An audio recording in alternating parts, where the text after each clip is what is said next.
Let me say something that might shock you. A land purchase receipt does not mean you own land in Nigeria. Even a survey plan does not mean you own land. As a matter of fact, in a dispute, both documents can fail you completely. Stay with me because by the end of this video, you would fully understand the document that gives you ownership in Nigerian real estate. I am Michael Lujobi, a real estate advisor and educator. I'm also an associate with Billionaire Realtors Group, BRG, the leading real estate brokerage firm in Africa, and I help Nigerians in diaspora, navigate the Nigerian real estate industry so that they can invest safely and avoid costly mistakes. So, without further ado, let's dive straight into it. Buyers often have it confused. They purchase the land and they get a land purchase receipt, and on top of that, they even get a survey plan. And in some cases, they also have an allocation letter from the developer. But the big question here is, do they really own the land?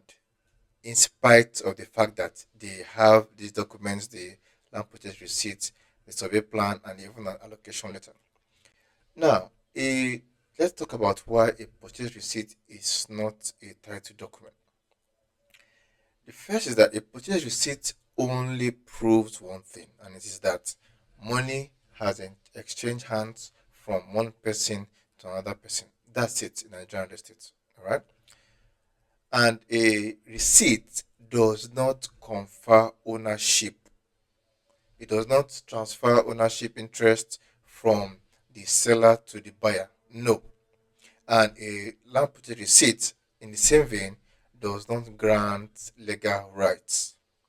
So, with a land purchase receipt, the buyer cannot exercise legal rights, cannot exercise ownership over the land because the land purchase receipt does not confer interest and does not confer ownership rights onto the buyer.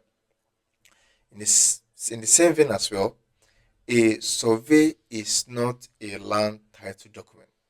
A survey is just a document that shows the location of the property, that also clearly defines the demarcation and the boundaries of property, and it's a referencing document. All right. So now, what is the right land title document in Nigerian real estate?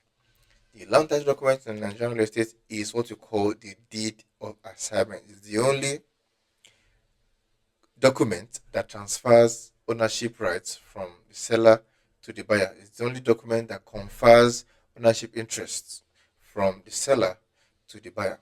And it is the only document that is recognized in the court of law as far as Nigerian real estate is concerned. So let's talk about the elements of a deed of assignment.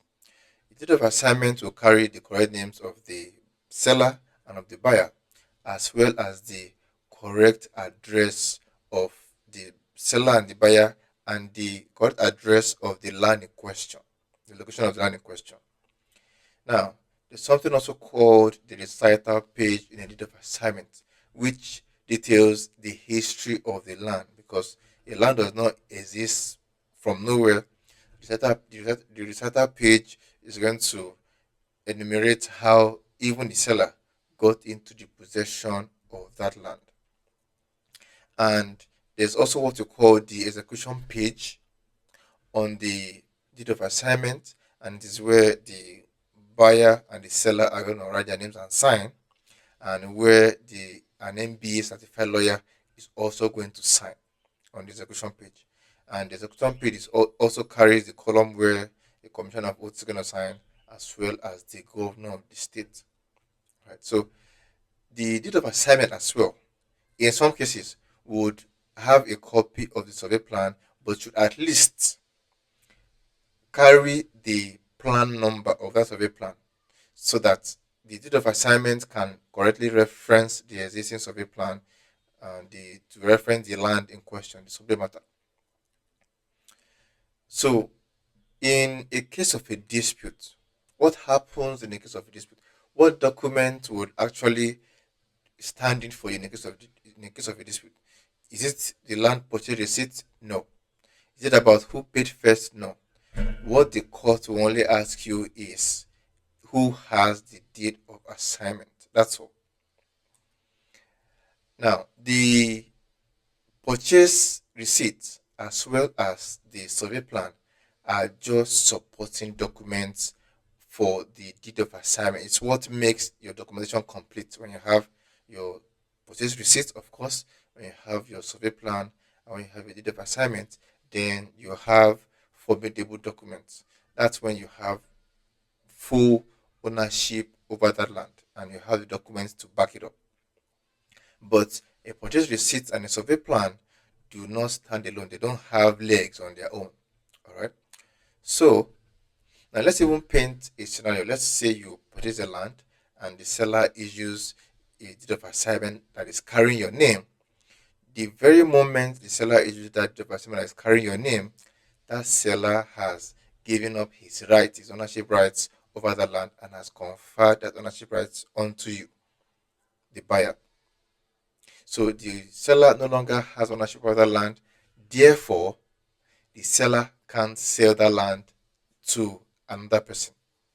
And even if the seller wants to be shady and wants to sell that land to somebody else, that transaction is automatically null and void simply because the fact that the seller has initially issued the deed of assignment carrying your name, he no longer owns that land and you cannot sell what you don't own. So if you're buying a land in Nigeria and all you have is a land purchase receipt and a survey plan, you haven't finished the process. And in Nigeria, unfinished documentation is where land problems begin. So if this video helped you understand land documentation better, like it and ensure to subscribe for more educative related videos.